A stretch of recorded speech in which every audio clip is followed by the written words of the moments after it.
വിശുദ്ധരോടൊപ്പം. March 4 വിശുദ്ധ കാസിമീർ.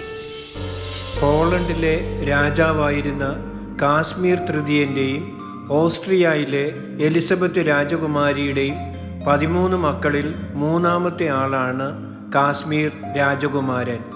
കുമാരനെ പഠിപ്പിച്ചിരുന്ന Canon John ഡുഗ്ലോസ ബാലനിൽ ദൈവഭക്തിയും പ്രാർത്ഥനാശീലവും പ്രായശ്ചിത്ത തൃഷ്ണയും അങ്കുരിപ്പിച്ചു. ജ്യേഷ്ഠൻ ഇലാദിസ്ലാസ് ബൊഹീമിയയിലെ രാജാവായി.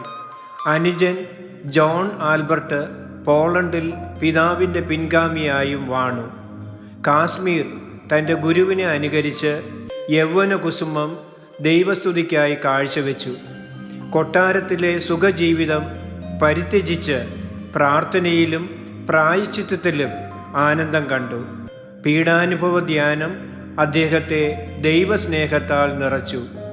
തറയിൽ കിടന്നുറങ്ങുന്നതും രാവിലെ ദേവാലയത്തിൽ സന്യാസികളുടെ പ്രാർത്ഥനയിൽ പങ്കെടുക്കുന്നതും അദ്ദേഹത്തിൻ്റെ പതിവായിരുന്നു.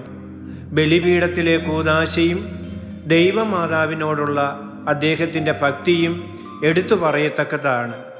കാശ്മീരിൻ്റെ നാമത്തിൽ ഒരു ദൈവ മാതൃകീർത്തനം തന്നെയുണ്ട്.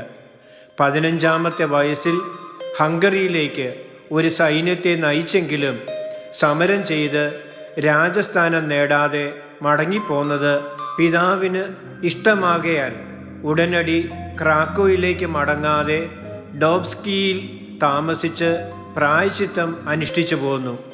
വിവാഹാലോചനകൾ തിരസ്കരിച്ച് ബ്രഹ്മചാരിയായി ജീവിച്ച അദ്ദേഹം ക്ഷയരോഗം പിടിപെട്ട് 25-ാമത്തെ വയസ്സിൽ മരിക്കുകയും ചെയ്തു.